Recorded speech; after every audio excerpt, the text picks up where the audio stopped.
Hello out there. We're on the air. Oh, Arnie's fired up.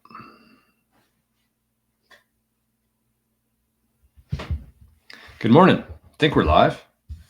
Still showing up as 0 people in here, but I don't think that's accurate. Alrighty. Well, happy Monday, everybody. Welcome back to another episode of the Daily Bitcoin Journey. We got our 30 seconds of Arnie there. It's all he's giving us today, I guess. Daily Bitcoin Journey. This show focuses on actionable and logical discussion for Bitcoiners and for future Bitcoiners. Can you hear me? Do you copy? We've had some issues here in the last couple of weeks with the sound here, so I just want to make sure that you can hear me before I look like a fool talking to myself. All right, well, I don't hear any issues yet or see any issues. We are good. All right. Well, we got a good show today. How could we not have a good show today? Oh, Letha, look at this. We got Zapstream. We got our goal over there for 7K for 7K. Looks like Wald of Satoshi is over in Zapstream today. Is that legit? I don't know. Wald of Satoshi, you there? Anyways, we hit 7,000 subscribers over the weekend last night. We're growing. We're going up with the price of Bitcoin, it seems, which is kind of cool. It's good to see. So shout out to everybody who's been here. I know there's a lot of people in the chat today. I see faces who have been here for about a year now, or just under a year. I think we started mid-November, but for the first month, there's pretty much me. Maybe Rick was in the chat.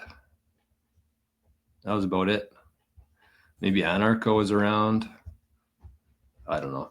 Anyways, so that's the goal today. We got Arnie's Zapstream right here. We're trying to hit 7K. I think it's doable. So if you send a Zap to this QR code right here, it shows up right in front of us. We got Letha with 420, and we got Sunshine with 420 as well. Thank you, Letha. Thank you, Sunshine. All right, we got Zane in the house. Good morning, Zane. Timber Crasher. Keep stacking those sats, you absolute legends. Laurie says, I think these next 2 weeks are going to be insane and euphoric. I would agree with that. I would agree strongly. But if you think these next 2 weeks are going to be insane and euphoric, wait till you see these next 2 years. Wait till you see these next 2 decades. Ginger, good morning. Most people, Timber Crasher says, most people never own one whole Bitcoin. That is the absolute truth. But most people also never be Sats millionaire. You are not too late to Bitcoin. Drop your ego and stack millions while it's still cheap. It's somewhat cheap. I wouldn't say it's cheap. Getting pretty pricey. Morning, Anarcho. Timber Crasher, one of our local gold miners, says, sorry guys, I inflated the gold supply this weekend. I found some gold while panning. On the bright side, though, Bitcoin remained perfectly finite over the weekend. Short gold, long Bitcoin. Oh, I posted a video. I think it was probably my most viral video that we've had on the channel so far. I posted a video talking about gold and the very infinite supply of gold here on Earth and in the rest of the universe. So I got quite a bit of, every time a video goes viral, I can always expect like a bunch of negative comments and stuff like that. There's 2 I posted on the weekend. One was about Ledger and one was about gold. The Ledger one had a lot more blowback, you might say. It's so funny to me. People just get so like emotional with things. So I posted something about the Ledger. Not that I straight up said, I don't know enough to know if this is legitimate or not. I straight up said that. I said, we don't have all the info. I don't know if this is legitimate or not, but I would still lean on the side of caution. I said that air-gapped wallets are more secure than plugging in through a USB cord. That's it. And people lost their minds. It's so funny when people leave a comment and they're mad, clearly. I struck a chord with them. And they somehow feel the need to like tell me that they've unsubscribed to the channel. Like I give a shit. Like Go just unsubscribe and get out of here. You don't need to tell me about it. Anyways, I stand by it. I stand by the fact that if you have more than 10 million sats, you should not be keeping them on a ledger. That's been the same since day one, and it's still the same today. Morning, Tom. 7N says, shout out to 88. The Quant Bros Live was lit Saturday night. QQQ. Was that? I thought that was Friday night. I think it was Friday night. Maybe. I don't know. Doesn't matter. But yes, me and 7N were in the chat for the Quant Bros Saturday night. Ahsoka zapped 88 sats. Thank you, Ahsoka. I saw another one come in here too. Somebody zapped 1,000 sats to Arnie's wallet. Oh, not somebody. It was Duncan. Duncan says, congrats on 7K. Thank you, Duncan. Appreciate that, brother. Ian, morning, everyone. Hope you had a great weekend. Another all-time high. Yes, and it's where are we even at today? I didn't do the metrics today. There's enough going on. We don't need to be price watching. Oh, we dropped a little. We fell all the way down to 104. $1.52. Good morning. Garja, Florence, Italy. It's time to clean up the butcher store and have a listen to great stuff as always. Cheers, my friend.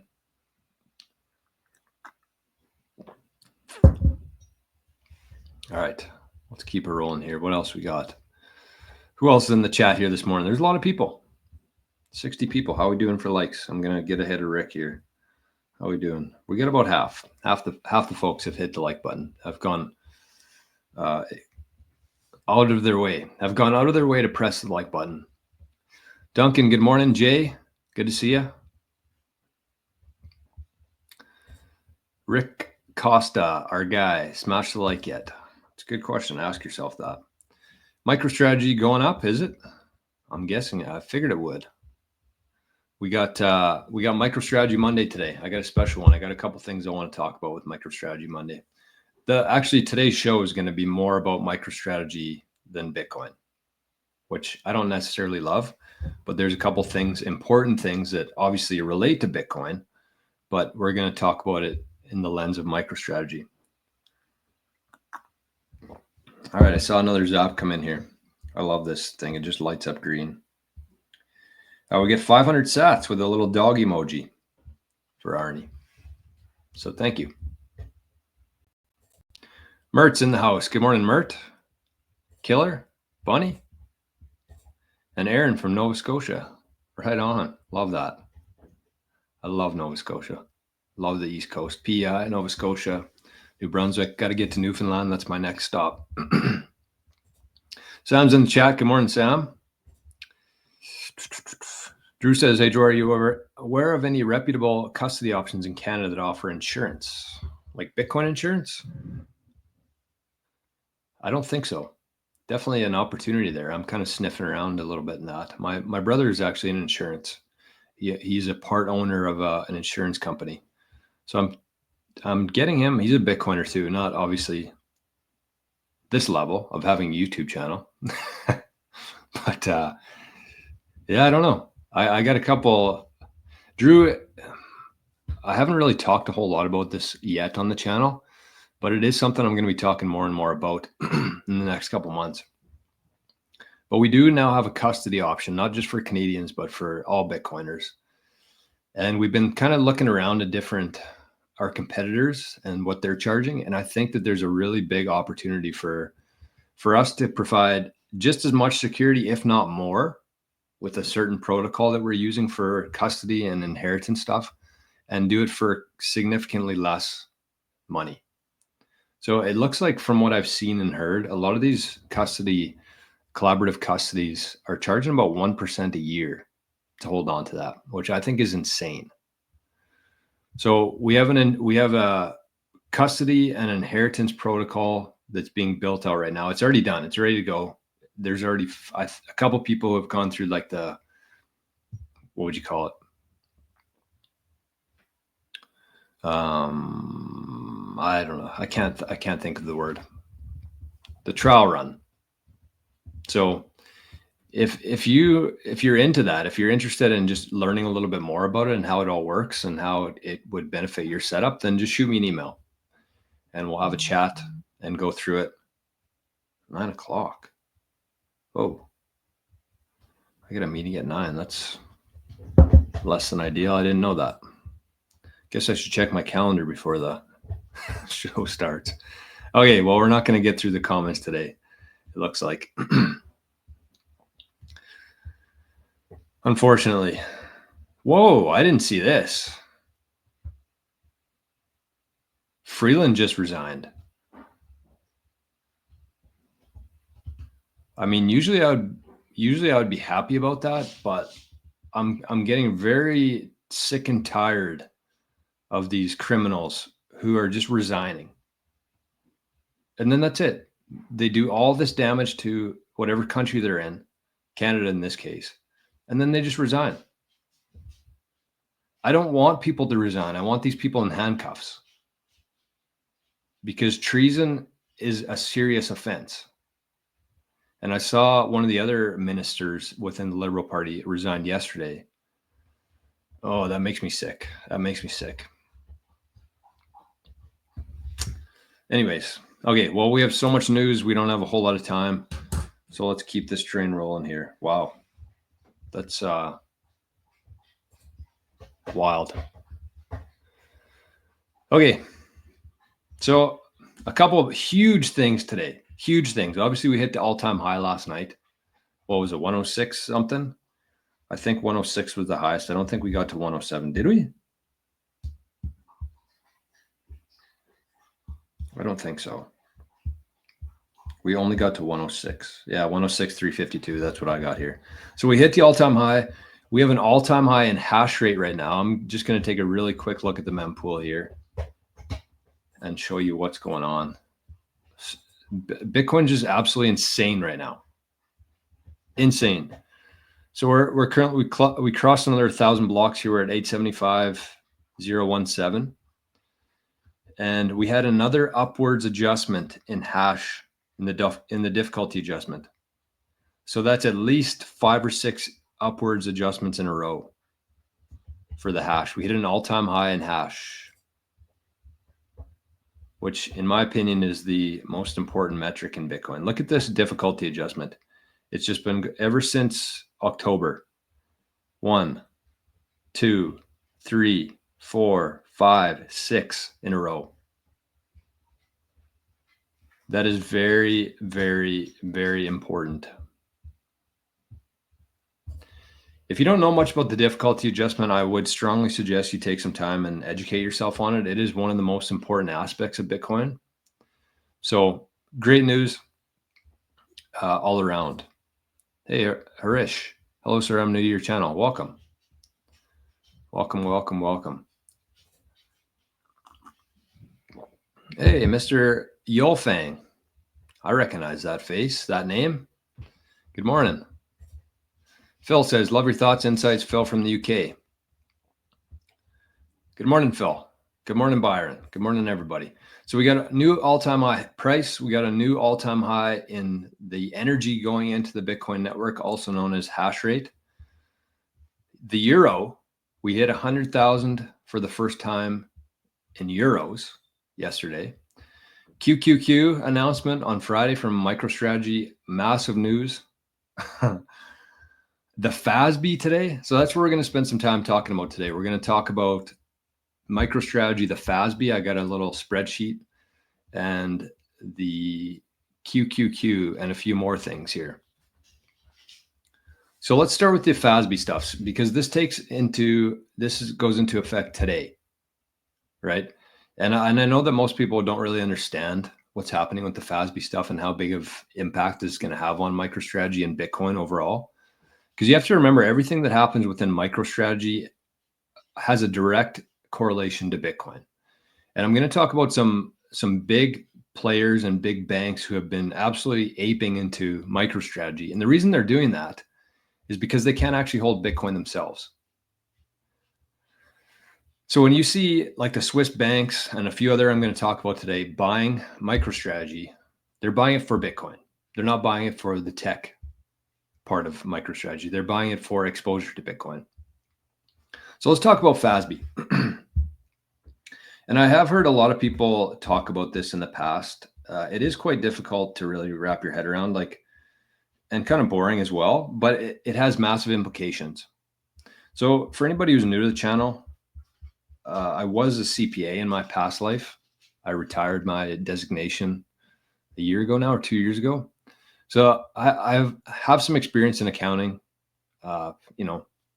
limited, obviously. I haven't been paying too much attention to the tax changes in the last couple of years, but I have a pretty good grip of like the accounting overall. And so basically what happened is that the FASB rules go into effect today. All right, let me just get this all together here before I start, just so I'm not scrambling, because I'm probably going to want to clip this.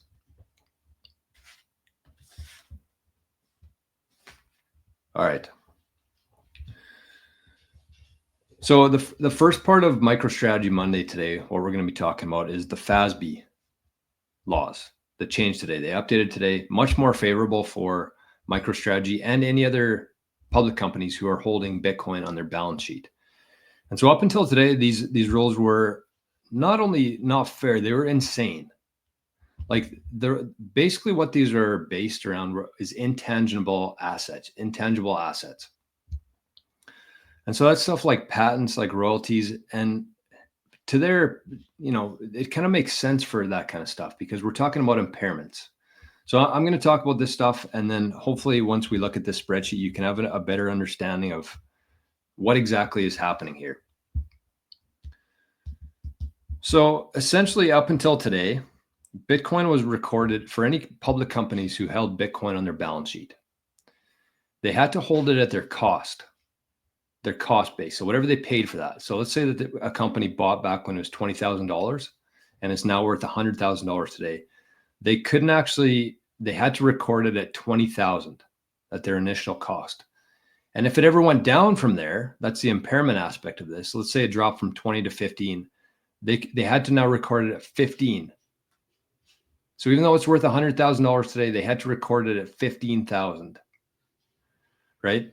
So after today, after these new FASB rules kick in, they're going to be able to measure it at its fair value, which is 100,000. So the implications of this for MicroStrategy and other companies holding Bitcoin on the balance sheet are massive. So I'm going to show you this spreadsheet that I put together because I think it's a lot easier to see than just to hear. All right, so I did like kind of a little bit of a breakdown here, a sample. MicroStrategy has been buying since 2020.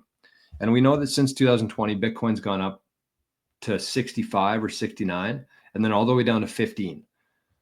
So these rules were basically rigged against any public companies holding Bitcoin. So this is just a sample of what MicroStrategy pretty much looks like. I mean, all these amounts are going to be different, but this is just kind of what it looked like from 2020. So you can see all these buys here. These are completely imaginary numbers. I just made these up this morning when I was doing this. So they bought 200 Bitcoin at 20,000 for a cost of 4 million.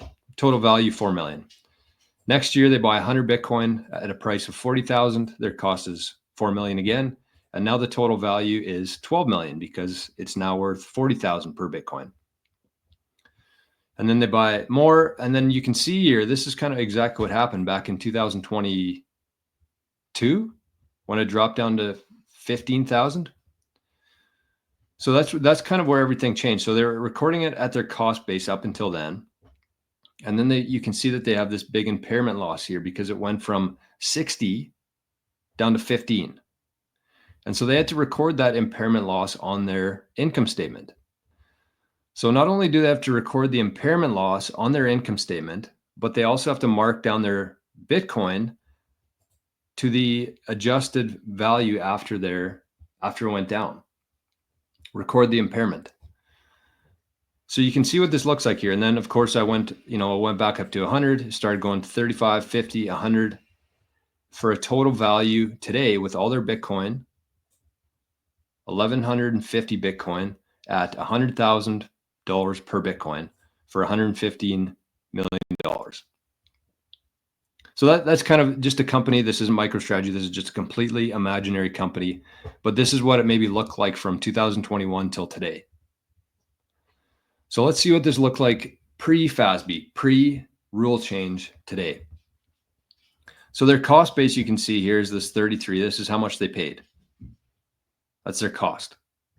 33,250,000. So that would be the max that they would be able to record this on their balance sheet at 33. But you can see because it dropped down here, it went from 60,000 to 15,000, that they actually had an impairment loss there. So they record their impairment loss on the income statement, which, you know, if you're not familiar with Bitcoin and everything like that, that would look like a big problem. You have a $12 million loss on your income statement. So their total investment that they would record is 20 million. And again, these might be a little bit off. I think it was actually closer to 24 million, but that's not the point. The point is that they had to record an impairment loss because it dropped down from 60 to 15 there, and their investment is lower than their cost base. That's how these pre-FASB rules worked. Very unfavorable for Bitcoin. But if you think about something like that in terms of a patent or a royalty or whatever it is, whatever an intangible asset would be, it kind of makes sense, because once your patent's value drops, it's very low odds of it coming back. And that's what these whole rules were based around, stuff like that. That was the closest thing that they could find to Bitcoin, because it's so new and different from any other asset that a lot of these public companies hold on their balance sheet. So that's what it looks like pre-FASB. That's why MicroStrategy income statement is so messed up, and that's why it's not reflecting how much Bitcoin they have yet.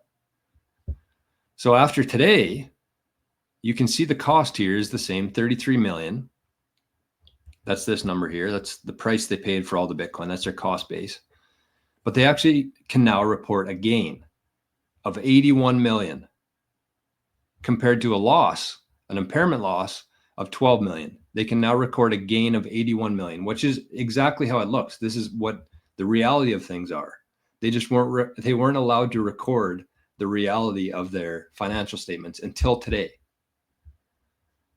bringing their total investment to 115 million. That's the fair value of their Bitcoin to date. So 1,150 Bitcoin at $100,000, 115 million. So again, just to compare the two, before today, this company would have an impairment loss of 12 million on their income statement, and a investment in Bitcoin of 20 million. After today, they'll now have an $81 million gain and a $115 million Bitcoin investment on their balance sheet.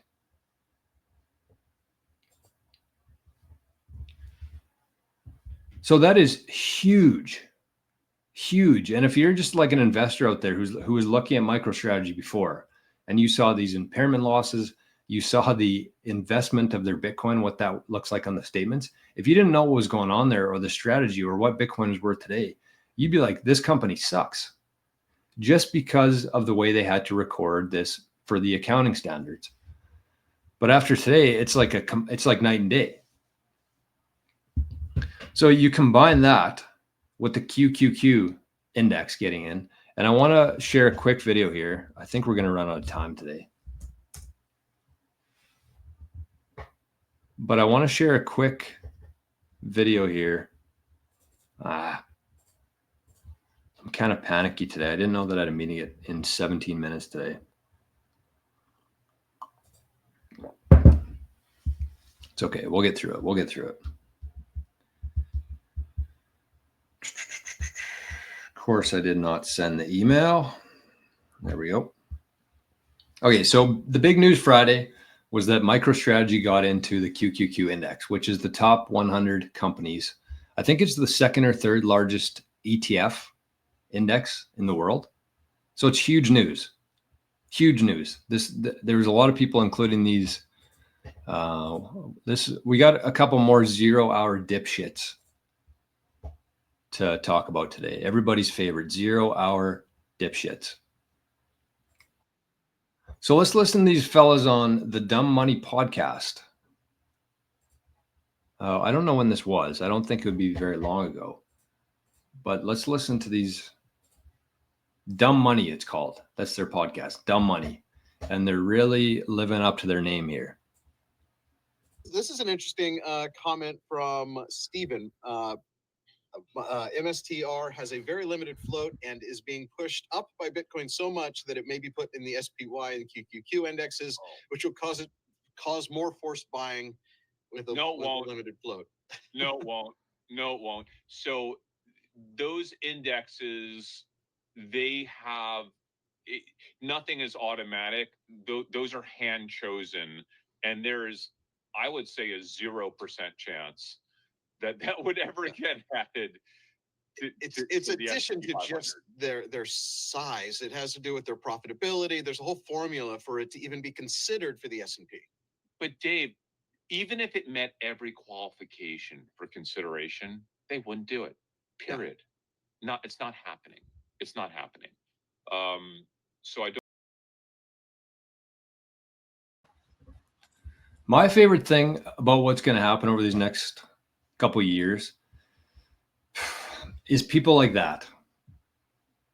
People like that. These people with huge platforms. I've never heard of Dumb Money, but I'm guessing by their. Did you see a sneaker collection in the background? Is that not the most fiat, traditional market background you could ever have? Sneakers in the background. You can tell how short Bitcoin he has with all these sneakers in the background here. But my favorite thing is going to be watching people like that squirm, because with big platforms here, these people have a big audience. And this guy went out and said that there's a 0% chance that MicroStrategy gets added to the QQQ index. And what happened on Friday? Well, I guess it wasn't a 0% chance because it got added to the index, which is going to have massive implications for what's coming. I don't think anything's going to happen. I haven't looked at the share price today, but I don't expect anything to happen in the near term because so many people are so far behind on this MicroStrategy stuff still. Like these guys have an investment podcast or show or whatever it is, and they gave it a 0% chance. So huge news. It's going to create so much buying pressure, forced buying pressure from these retirement accounts, these investment funds who all hold these indexes. They're now going to be forced to hold some MicroStrategy. They're going to be forced to have some Bitcoin exposure. So it's going to create a bunch of demand, and it'll be interesting to see what Saylor does with, what's going to happen these next couple of weeks. But anyways, shout out to the Dumb Money podcast. Some more 0-hour dipshits with a nice sneaker collection, though. You can tell how short people are Bitcoin by the amount of sneakers they have. That's for sure. All right, let's get to one more thing here that I wanted to share, which is huge. I just happened to come across this on I'm sorry, everybody. I can't keep up with the comments today. I apologize. I only got 12 minutes here, and I got a lot of stuff to talk about. All right, let me take this down for a second. So this article here just happened to come across my news on my phone last night. And it said National Bank of Canada FI purchases 18,000 shares of MicroStrategy. And so that immediately caught my attention.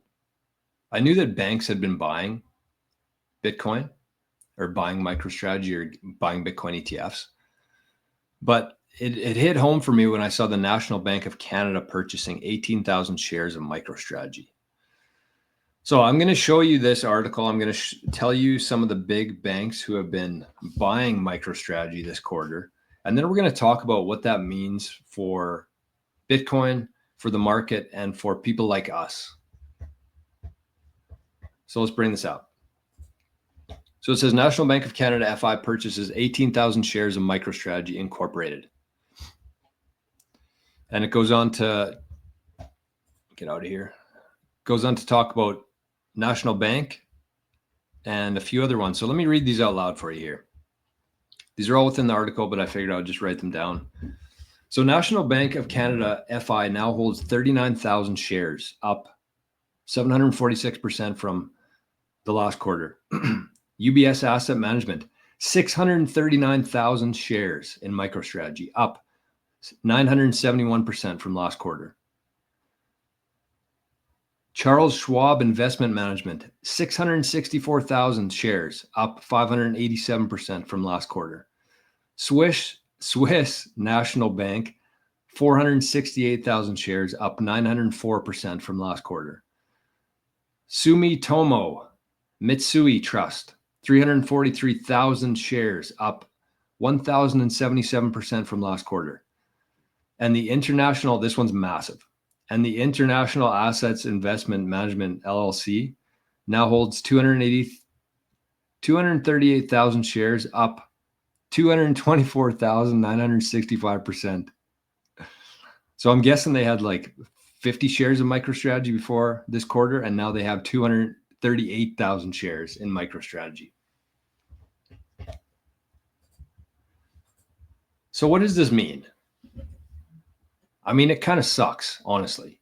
It kind of sucks. I don't love this. I don't love that these big banks, these trusts are buying so much MicroStrategy, because you know what's happening here?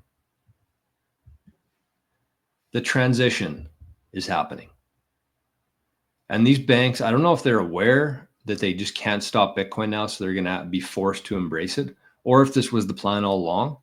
But what's happening is all of these huge banks and investment firms and funds, they're all buying Bitcoin behind the scenes, behind the curtain. Meanwhile, the average person is not. And we had 15 years. We had 15 years to front run this thing and to get ahead of the banks and to try to take back some of this wealth. And it's all happening. It's all going back to where it was from. All this capital, I think I saw somebody said $900 trillion in worldwide assets. All of that's flowing back to these big banks now, while everybody else is watching fucking NFL football. And it's sad. It sucks. It really sucks. But the reason why they're doing this, the reason why they're buying so much MicroStrategy, is because they can't hold Bitcoin. They can't. They can't hold Bitcoin. And so they understand what's happening with MicroStrategy. They understand where this whole thing is going to. And they're going at this thing as fast as they possibly can.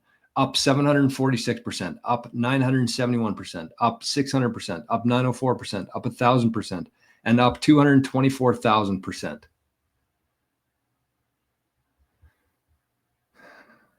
Meanwhile, people like us, the average person, is completely asleep. Their financial advisor doesn't even know what MicroStrategy is. Their financial advisor is still telling people that Bitcoin is a Ponzi scheme. Only buy as much as you can afford to lose. That's what is being advised to the average person right now. It's sickening, truly sickening. But there's nothing that we can do about it.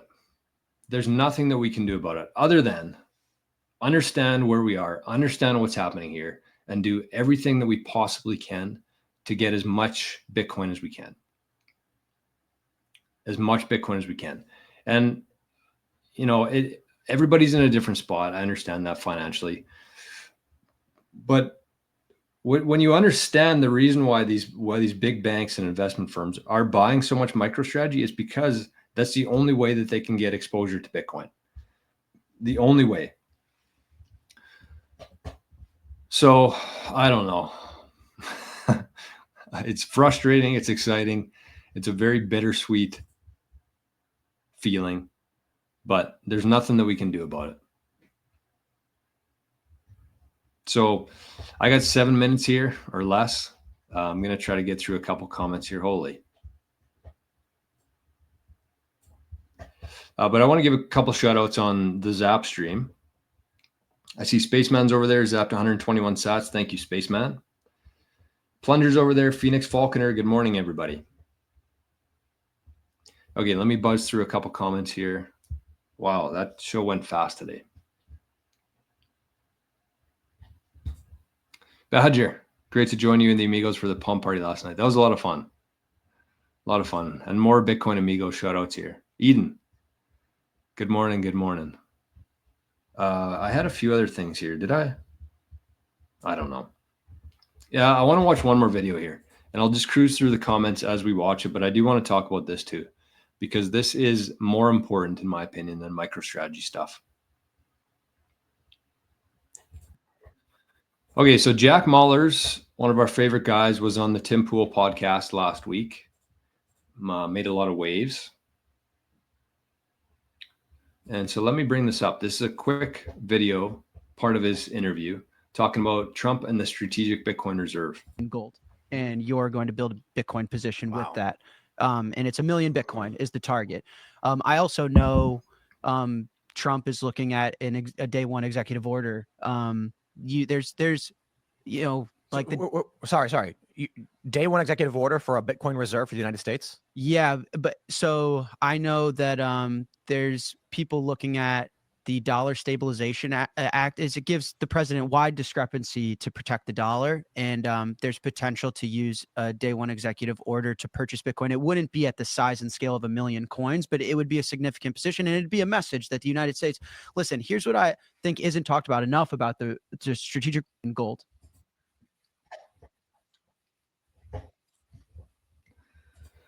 Was that even on the screen?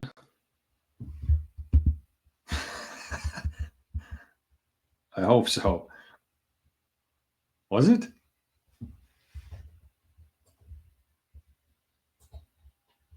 Okay, yeah, I think it was. I don't see any comments in there. So I've been saying this for a very long time now. Ever since Trump has been talking about the strategic Bitcoin reserve, since Cynthia Lummis has been talking about their bill, I said there's no chance that Trump waits until June, July, August next year for this thing to go through Congress. He's going to do it day one or the first week. And the reason I think that is because Trump is a businessman. He understands markets probably better than, I don't know, 99.99999% of the world. So he understands the implications of showing his hand and what that means. We already see all these banks buying MicroStrategy because they know what's coming here. And I hear people talk about it like there's this big question mark around whether Trump will do this executive order or not. And it's like, I would give it over 90% chance. Polymarket says about 40%. If you ask the average person, just like the 0 Hours dipshit on the Dumb Money podcast, they would say around 5% maybe. I'm saying 90% because it has to happen.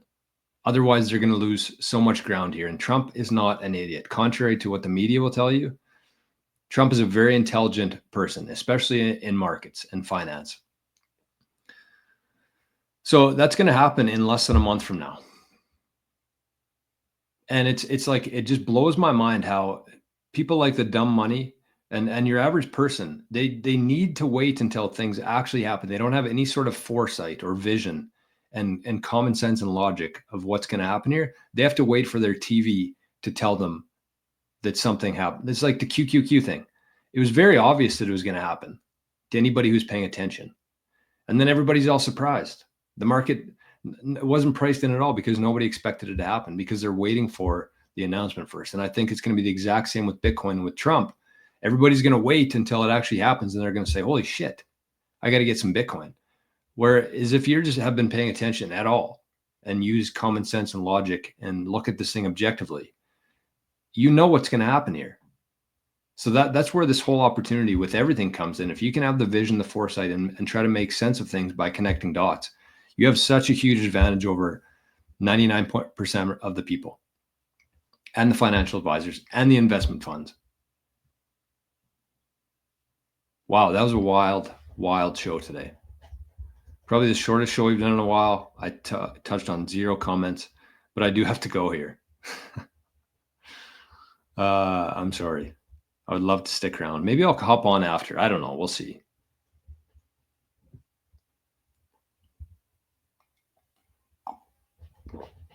I might do another show today because 39 minutes on what's happening today is not enough. So thanks for being here. Thanks for all the zaps. I don't know if we hit our goal or not, but if you feel like supporting the channel here, you can send some to Arnie's QR code right there, or you can send it to his address here if you don't have a QR code scanner. Best way to support the show. We got some big things coming here, and I'm going to be talking about it later this week or later today. But that's the best way to do it. So, sorry, we have a record amount of people in here, and I got to cut her short, but that's life. So have yourselves an amazing Monday. Maybe we'll talk to you in a bit. Maybe not. Maybe we'll do a part 2 a days. But either way, have a great day, and we'll talk to you very soon. Bye-bye.